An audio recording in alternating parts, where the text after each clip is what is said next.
This is Viewpoints by Hennessy, a podcast featuring the latest thinking from the team at Hennessy Funds. My name is Jay Coulter, and joining me for this update is the manager of the Hennessy Japan Fund, Masa Takeda. Let's jump right in. After a surprise rate hike in July, interpreted by many to defend the currency, do you believe the Bank of Japan is set to raise rates this year? Well, so in terms of where the central bank, Bank of Japan, stands in the current rate cycle today, I'm fairly confident that the central bank is on a path to gradual, steady rate hikes. The neutral policy rate in Japan is currently estimated to be in the range of 1 to 2%. So there's still room to go. But in terms of the timing of next rate hike, my prediction is only as good as that of the general public. Now, important thing to remember is that Japan has been under deflation for so many years, and as such, the rate environment we've been having zero rate policy or near zero rate policy for so many years. So, rate hikes, they're not really rate hikes. It's more of a normalization of interest rates. And the other thing to remember is that real interest rates in Japan are still firmly negative, whether you look at the short end of the curve or the long end of the curve. And when the real interest rates are negative, it's generally good for risk assets, including stocks. Masa, in an interview earlier this year with Barron's, you laid out the case that Abenomics set Japan up for what the country has experienced recently. How have his policies impacted the markets and influenced your approach to stock selection? The turning point, as you said, Jay, was back in 2014, 2015, under so-called Abenomics, when we introduced stewardship code and corporate governance code, 2014, 2015, respectively. And that really set the stage for publicly listed companies in Japan and institutional investors to have a more constructive dialogue on how to improve capital efficiency. So that has been the single biggest driver of the stock market. It's not about improving the economy. It's not about the currency. Now, the world has only come to realize this in the last 2 years after a confluence of several events, including Tokyo Stock Exchange's initiative of so-called name and shame companies with price to book less than 1 times, activist firms all around the world, including domestic ones, adding pressure on underperforming companies in Japan, and also Warren Buffett's surprise visit to Japan last year in April. All of these things contributed to significant corporate mindset changes. Now, in terms of our investment approach, this has not altered our approach in any way, simply because we have always been trained to invest and look for investment opportunities, companies that can grow regardless of economic conditions. So these positive changes are, at the end of the day, just a nice tailwind to have. Well, Masa, in that same article, you mentioned that there are roughly $13 trillion in financial assets in Japan, and half of those are sitting in bank accounts earning zero interest. As a portfolio manager, does this cash on the sidelines present an opportunity for the stock market going forward? The economy may not be growing fast, but there's an enormous amount of surplus wealth that's still growing today. You mentioned $13 trillion, but it's more like today's $15 trillion or 2,200 trillion yen. And as you said, a lot of that, half of it, is sitting in bank accounts earning zero interest rate.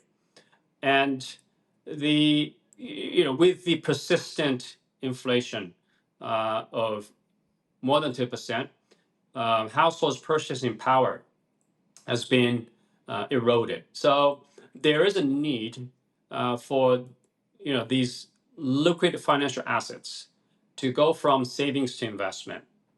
And the government has been driving this shift through NISA. It's an acronym for Nippon Individual Savings Account, which is modeled after the UK. So the renewed NISA that was introduced at the beginning of this year has been a key catalyst for households to put more money into the stock market. Now, the market capitalization of Japan, the entire country, is roughly about $7 trillion. So you can tell the significance of the potential impact. What is your outlook for semiconductors going forward? I'm generally bullish on the semiconductor space. Now, one big catalyst, obviously, the AI investments. And now I know that there are a lot of skeptics who say that the hyperscalers or the Max 7 companies are never going to make back the investments, the tens of billions of dollars of investments in AI infrastructure. But at this stage, I think the jury is still out there, and I'm leaning towards the view that the AI is the real deal.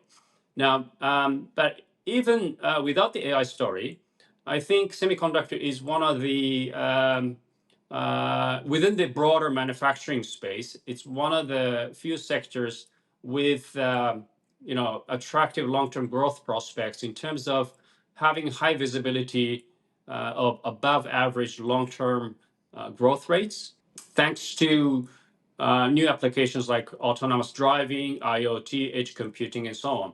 And then the other thing is there's a lot of technological advancements that are expected to be commercialized down the road. With the miniaturization of a semiconductor, we're going from 3 nano to 2 nano and sub 2 nano, 1.8, 1.4, etc. Gate all around, CFET, and so on. And also there's advanced packaging, advanced design processes. All of these things are going to improve efficiency gains, will drive efficiency gains, power, performance, power efficiency, area utilization, and so on. And with each technological breakthrough or advancement, the prices of equipment as well as chips are going to increase, which is great for the profitability of the chip makers and the semiconductor related companies. Now, in Japan, there are a lot of world-class leaders in many different categories, chip manufacturing, equipment, and design companies as well. So, Masa, earlier this year, I had a chance to visit Japan with my family, and we went to 7-Eleven almost every day. They were clean, they were efficient. What is your outlook for 7 & I holdings in the portfolio today? Right. So it's one of the largest holdings in the portfolio today. Now, in August, there was a press release that 7 & I had been approached by Couche-Tard, Canada's Couche-Tard, which is one of the largest convenience store chain operators in the world. 7 & I received merger proposal. Now, currently, this proposal is being reviewed by an independent committee set up internally within 7 & I. And I have been asked numerous times that what are the odds? My short answer is I don't know. It's 50-50 at best. But that doesn't really bother me. It's honestly speaking, I'm somewhat agnostic or even indifferent. Now, as much as I want quick success from this investment, this is a company with extremely long growth runway, if the company can manage correctly and properly. I think what this event showed is that there is value in 7 & I and for strategic buyers. We do believe that convenience store business itself is a very attractive business model in terms of retail format, very capital efficient, cash flow generative, recession proof. et cetera, et cetera. And Seven and I has the biggest store network in the world. And like you said, the convenience stores between Japan and the US are vastly different. And I do believe that, a lot of American tourists coming to Japan and being impressed with the cleanliness and the number of SKUs and efficiency. I think Seven and I, if Seven and I can successfully apply Japanese strategies to the US convenience store business, I think it's going to open a lot of growth opportunities. So during my trip, I was really struck by how clean and orderly Japan was. The orderliness was actually it was beautiful to see. I haven't seen it in any other country that I visited. Everything was so clean, Masa. How does Japan's uniqueness make it suitable for active management? So it's not just the excellent hygiene standards that make Japan unique. There are a lot of things that work quite differently in Japan than it does in the West. Even though Japan is a democratic country with market economy, a lot of foreigners note that oftentimes there's a lack of meritocracy in corporate culture.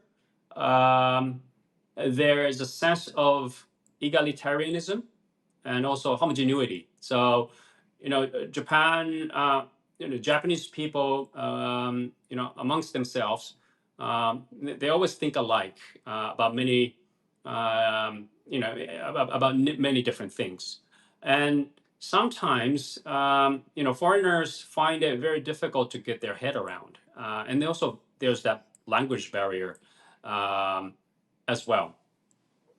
Um, Now, the other thing is that the market efficiency of Japan is that it's still very much inefficient stock market. According to a Morningstar Japan statistic, about one third of active managers have outperformed in the last 3, 5, and 10 years. And so compared to the US, it's there's a lot of money to be made by active managers. And so the best approach to investing in Japan, in my opinion, is you need a local active manager who has a deep understanding of cultural idiosyncrasies in Japan, and also someone who can look at Japan from a global capitalistic lens. And so, yeah, I think Japan is a great place for active management. Excellent. Masa, thank you so much for your time. Viewers, to learn more about Hennessy Funds, please visit hennessyfunds.com.